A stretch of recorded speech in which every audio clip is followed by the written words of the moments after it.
Beletrina v živo. Dober dan, lep pozdrav vsem iz Budima. Tu smo danes imeli lep sončen dan, kakršnega v Ljubljani žal niste imeli. In kot verjetno že veste, se bom z Marjanco Mihelič pogovarjal o njenem najnovejšem prevodu, knjigi Svet gre naprej Laszla Krasznahorkija. Za začetek pa, če dovolite, nekaj besed o Marjanci Mihelič. Izdal bom, da jo že kar dolgo poznam. Spoznal sem jo, ko sem bil še brucek. Pozneje sva se velikokrat srečevala, zraven je bila tudi v enem najusodnejših trenutkov v mojem življenju, na moji poroki. Študirala je filozofijo in slovenščino na ljubljanski filozofski fakulteti, pozneje je nekaj časa učila na srednji šoli, to so bili časi usmerjenega izobraževanja. Potem pa je šla v Budimpešto in tam delala kot lektorica. In se, kolikor mi je znano, takrat začela učiti madžarščino.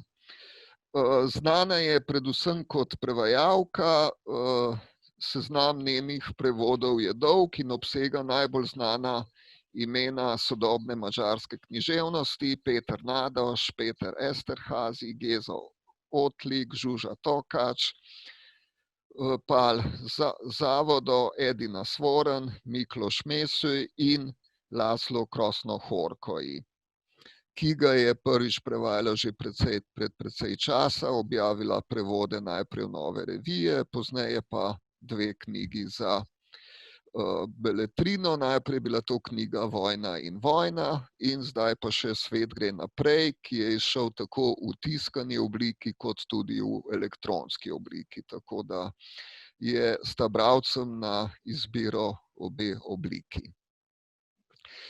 Poleg tega je napisala tudi roman z naslovom Budimpešta trans. Ta roman se koncentrira predvsem na čase, ki jih je preživela v Budimpešti, in slovensko-madžarski evropski slovar, tako da je precej vsestranska.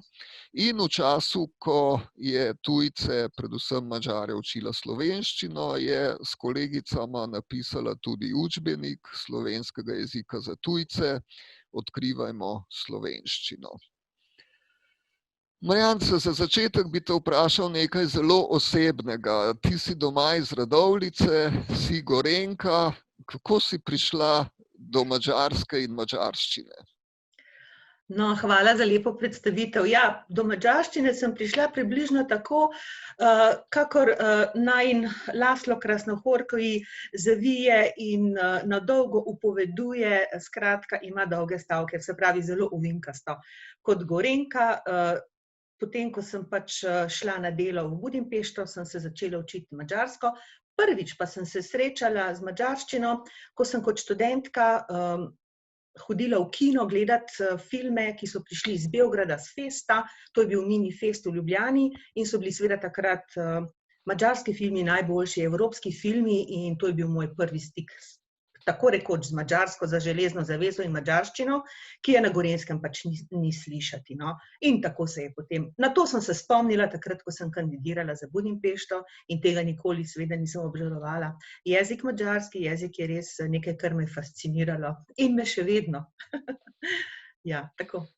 No, potem si preživela 6 let v Budimpešti. Če se prav spomnim, je bilo 6 let, ne? Ja. Ja. To so bili časi, ko je Madžarska bila nekoliko drugačna država, kot je danes. Tujcev je bilo veliko manj kot zdaj. Kako si se spopadala z madžarščino? Je bilo težko? Ja, začetek je seveda težek, to je res čist drug jezik. Mišljenje je drugačno, slike so drugačne, ampak ravno to me je navdušilo. Recimo, če Madžari rečejo, recimo, Mislim, to so pač žive metafore, ki jih čutimo drugače, kot če si na nje že navajena, ne. Če Slovenci rečemo škatla radiju, tu nihče ne čuti več v živo tistega preskoka, ne. Ko pa recimo v madžarščini sem slišala recimo, da nekdo, ki nima posluha, temu rečejo palica, ne, botfülj, ne, palica in uho, se pravi, nekdo, ki ima palico v ušesu, je pa to neizmerno zabavno in jaz sem se zabavala na teh urah madžarščine in to še vedno traja, ne, to je ta vez, ki jo ohranjam, ker je to nekaj posebnega.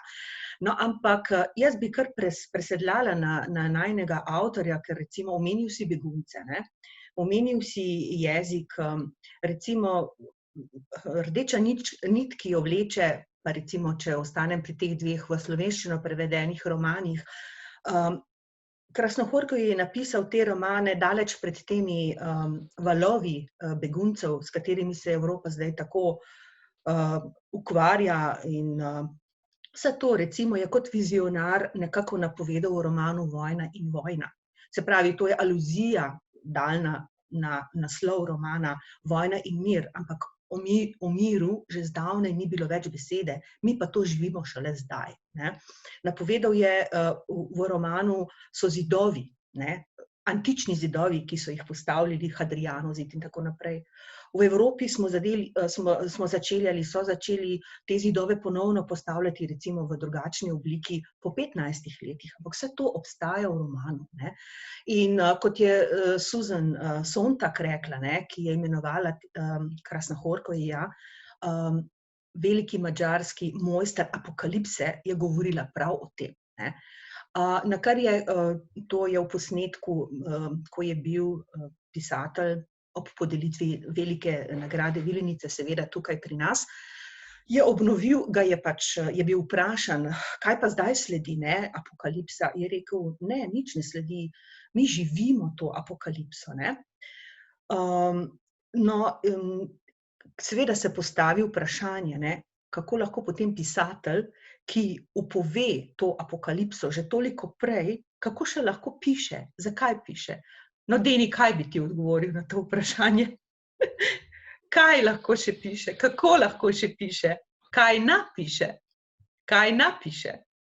Predvsem vidim, da marsikateri kritik po vsaki knjigi, ki jo napiše, ugotovi, da bo zelo težko še našel pot naprej, ampak potem jo vedno znova spet najde. Tako da, če vsi ti kritiki niso dovolj pametni, da bi odgovorili na to vprašanje, si ga pa vedno znova zastavljajo, potem sem jaz še toliko manj pameten, da bi... No, recimo, kot si rekel, ne? Mogoče imaš ti kakšno idejo, ker ti si se le precej bolj poglobila v njegov opus. Ja, čisto preprosto je odgovoril kritikom in tudi nama z romanom, ki ga je z zbirko pripovedi, ki ga je naslovil Svet gre naprej. In v tem naslovu je praktično povedal vse, ne. Svet gre naprej, kaj to pomeni?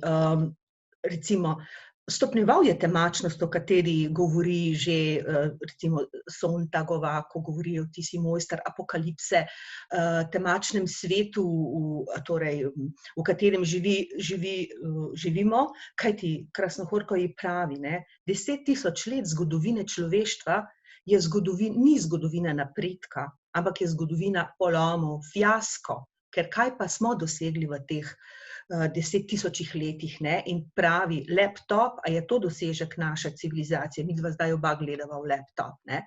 Kaj je človek? Kakšna je v resnici zgodovina človeštva, notranja zgodovina človeštva? Nič nismo naredili, se pravi, to je fiasko, prizadevanj, v čem je boljši? V ničemer ni boljši. Mislim, to so lahko tudi splošne resnice, ampak on napiše knjigo o tem, napiše roman o tem, umetniško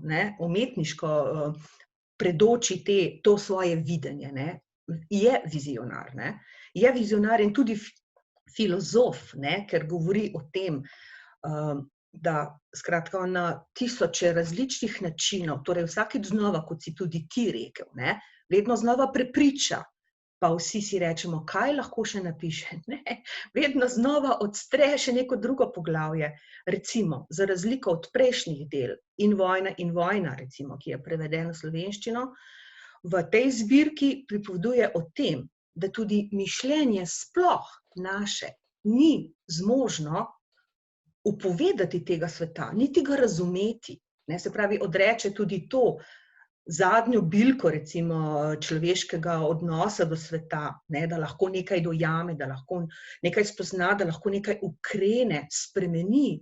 Ni govora o tem, ne, to je stopnjeval prav v tem delu, recimo, ne. Tako da... Tebi koristilo, ko si to prevajala, to, da si študirala filozofijo? Ja, mi je koristilo, deloma seveda mi je koristila ravno v tem, da v prvem sklopu teh pripovedi, ne, ta knjiga Svet gre naprej je strukturirana na 3 dele, ne.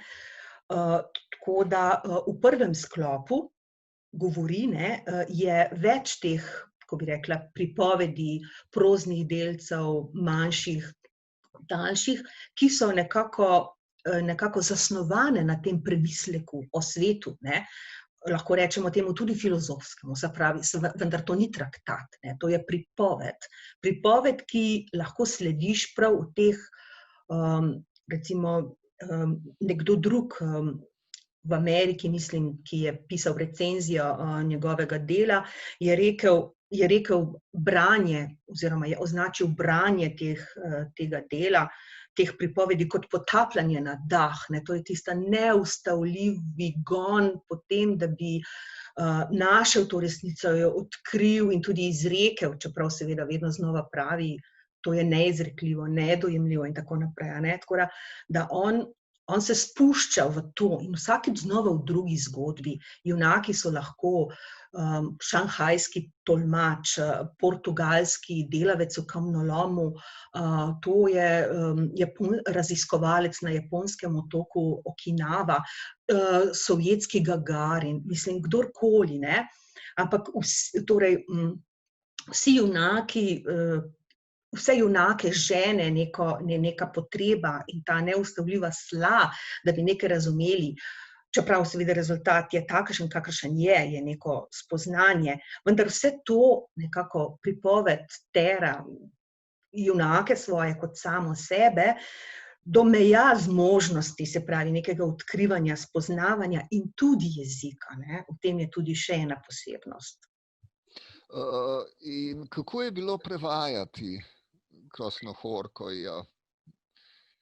Ja, to je, prevajanje je vedno zalogaj, Krasnohorko je, ne. Se pravi, niso bile vse pripovedi, bi rekla, nekako filozofsko zasnovane, ne, to je tudi recimo, tudi logično v tem smislu, zakaj ne moremo dojeti tega v tem smislu, čeprav kot rečeno, on ne piše traktata, ne, on pripoveduje skozi zgodbo, vendar so te zgodbe nekako podložene na tej filozofski refleksiji, v prvem delu, v drugem ne, so tudi bolj zgodbe in bolj zaživijo in tako naprej. Prevajati to, skratka, zanj so značilne te dolge povedi, ne, dolge povedi, zaporedje odvisnikov, ki jih madžarščina bolj organsko prenese, bi rekla temu, ne. To so oblike, ki so v slovenščini že precej zastarele oziroma delujejo kot stilno zaznamovane, ne. To so recimo madžarščina lahko recimo v enostranski noveli uporabi 3 glagole, recimo osebne glagolske oblike, vse ostalo rešuje z glagolskimi deleži in deležniki, ki jih razporeja desno in levo, in to v madžarščini ni lahko berljivo, ni pa nekaj tako posebnega, bi rekla, ne. V slovenščini pa tukaj se moraš zakaj je to težko? Ker če absolutno si ne dovolim, da bi razvezovala povedi tam, kjer on ni naredil pike in je tudi nisem, ne. Nisem, ker to je njegova pripoved, ne, spada k vsebini, ne, k lavi besed, kajti on pravi, recimo, prosti stavek je umetni stavek. Mi ne govorimo v prostem stavku osebek povedek preslovno določilo časa. Mi pripovedujemo, kar poslušajte mene, recimo, ne, pripovedujemo v dolgih valovih in zato je tudi njegov stavek tak. To je on sam rekel in rekel tudi V jeziku je muzikalnost, ne, je pomemben ritem, sliši se melodija, vse to, ne, je tudi del doživetja in estetike, o kateri govori in mu pomeni zelo veliko. Skratka, jaz se mučiš s tem, mučiš pač. Je zalogaj zato, ker če bi razvezovala, pa si nisem dovolila, ne ujameš več smisla. Ne? To je tisto, kar je težko. Ne? Ker že on tako hlasta za tem, zasleduje to svojo misel v tistem svojem navalu erudicije, in to razvezovati, ne prideš več skupaj, ne izgubiš pomen, preprosto. Ne. Se v tem je verjetno, to je tudi, recimo, in bralec se naleze tega, to hočem reči, ne. Nič ni kar tako, ne. Ko ti bereš, nekako narašča kar ta napetost, ko te nese naprej, ne, ti valovi in zakaj tudi, ne. To se prenaša nate, ne, potegnete noter v ta vrtinec, ne, svojih besed in misli in še nekaj, ne, recimo, koliko govorim, ne, katastrofa. Samo še to bi rada povedala, da zakaj, ne, recimo, da če človek ne svojim umom, ne, ki mu zdaj dokončno odpove zmožnost, da bi sploh lahko dojel to zapleteno strukturo sveta, vendarle nahaja, ne, nekje pa mora priti skozi, ne, sledove tistega, kar so ljudje verjetno nekoč poznali, se pravi, to je imeli, živeli, davno, ne, tista neka primarna, prvotna vez med človekom in naravo, med človekom in človekom, kar smo izgubili in zaradi česar je ta absurd vgrajen v človekovo bit, ne, da nekoč smo živeli tako in sledovi tega, kar smo izgubili, sledove tega nahaja v umetnosti. Ne. Se pravi, tukaj zdaj je to doživetje, k čemu stremi in nas pripelje na ta prag s svojo pripovedjo. Ne. In to je tudi umetnost, kot v nekem smislu, čeprav pravi, ne, da tudi umetnost, to ni tista umetnost, ki ti daje smisel. Ne. Bruha se mu ob tej umetnosti. Ne. To je kvečjeva umetnost sama zase. No. Zdaj pa prosim, prekinjam to pripovedi. Kako je prevajanje te knjige in tudi prejšnje njegove knjige vplivala nate in na tvoje počutje?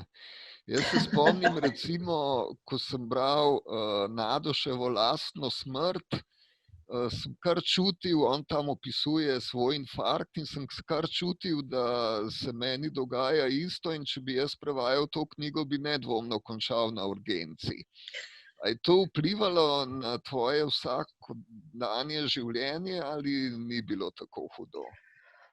Ja, veš kaj, tudi če rečeš Krasnohorkovju, da je mojster apokalipse in temačnosti, govorimo o različnih stvareh, ne. To je videnje sveta, ki ga jaz precej delim. Že kot študentka filozofije se mi je zdelo, da najbolje razumem Kanta. Se mi je pač zdelo, ne. Bili smo v 2. ali 3. letniku in tudi on že v zgodbi, najpozneje v Turinu, ki je zgodba je služila kot podlaga temu znamenitemu kultnemu filmu Turinski konj, ne, še to povejmo, ne, ki ga je posnel skupaj z Belo Torom. Skratka, omenja Kanta, ne, torej, da tudi Krasnohorkovjevo mišljenje je nekako podloženo s kantovsko refleksijo, se mi zdi. No, skratka, njegovo mišljenje mi je blizu, kar ne pomeni, da sem ves čas slabe volje, temačnega pogleda na svet. Ne, to je vedenje o svetu. Ne. Tudi on ne bi več pisal, če bi se počutil takega pesimista. Ne. Pogosto so mu rekli, bom rekla pod navednicami, očitali, ne, da kako to lahko slabo vpliva na bralca, tak pesimizem in tako naprej.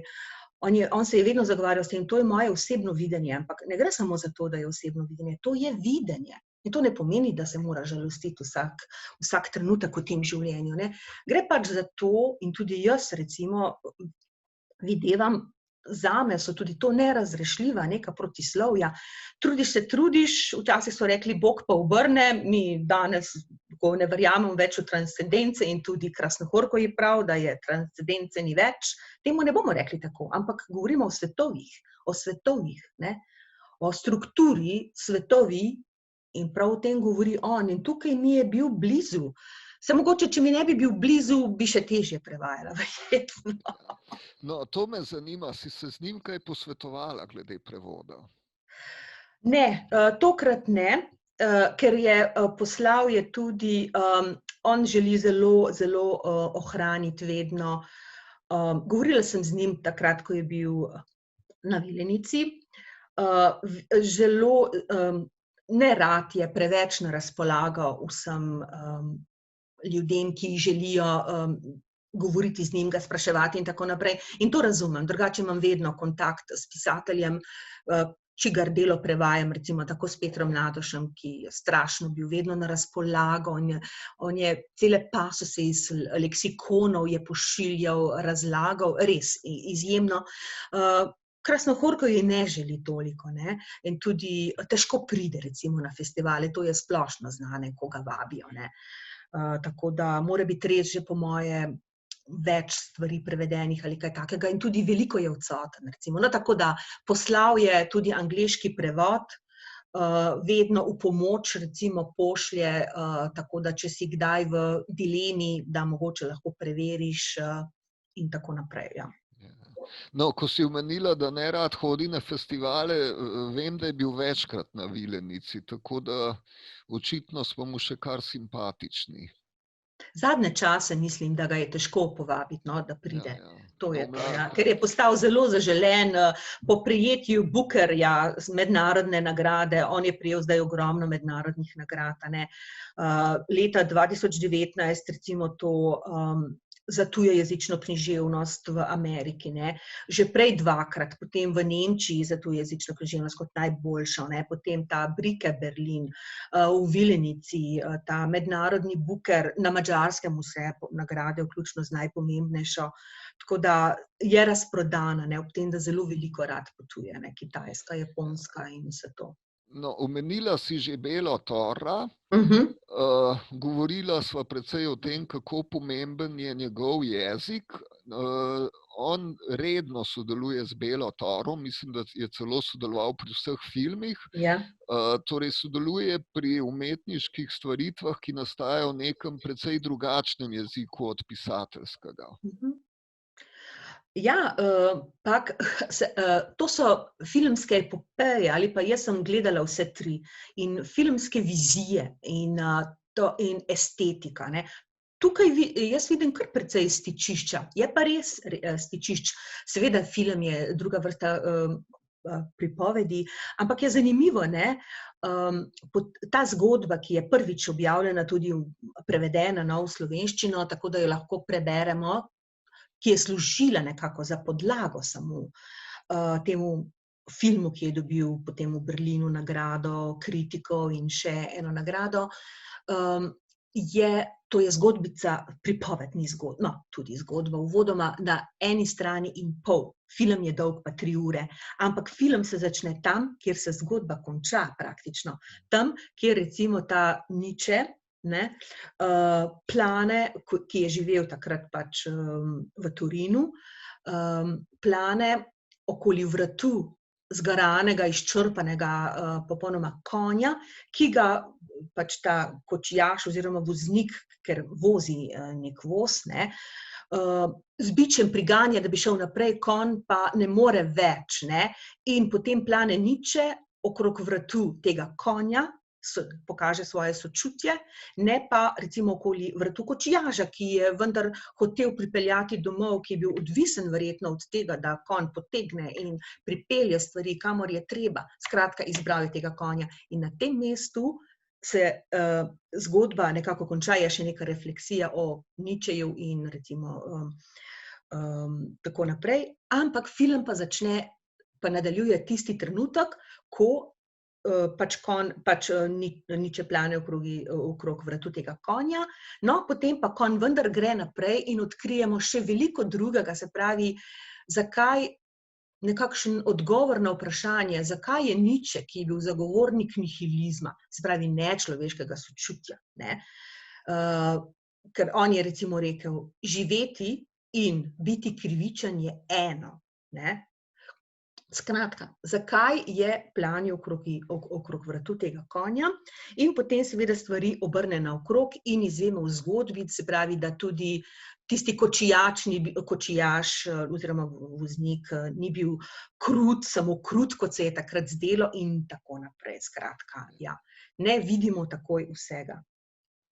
No, za konec bi ti postavil samo še eno vprašanje, in sicer, kaj misliš, katero knjigo Krasnohorkoja bi bilo treba še prevesti v slovenščino?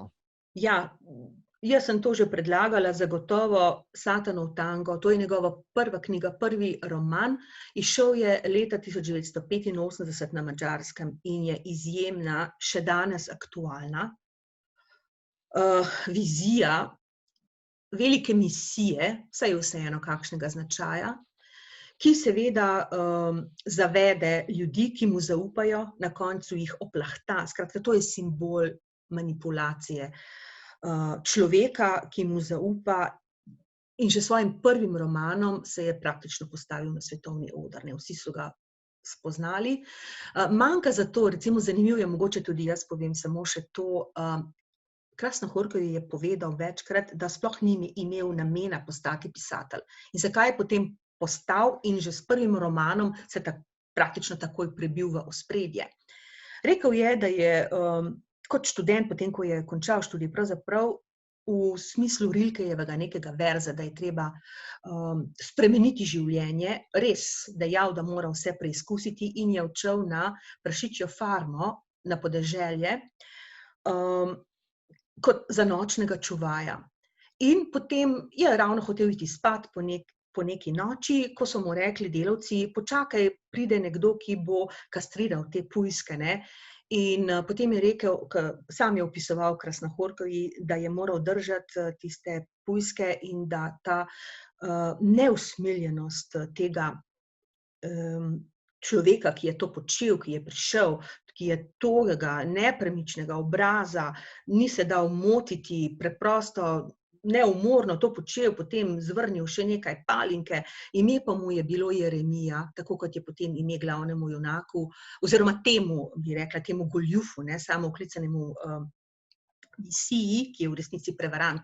Skratka, Krasnohorkoj je dejal, da je v tisti noči doživel toliko gorja in toliko te okrutnosti, da ga je tako presunila, da je v tistem trenutku, da to je dejansko bila podlaga za vso to temačno atmosfero in da je moral to preliti v pripoved, čeprav prej nikoli ni imel nobenega namena početi kaj v zvezi s tem, in da je to osnova vsega in še vedno je njegovega pripovedovanja. Dejal je, da je doumel oziroma je čutil to potrebo, da o tem, da spregovori o okrutnosti tega sveta, da je doživel nekaj, kakršen to tak naš svet je, v tem smislu, in je moral to pač preprosto povedati naprej.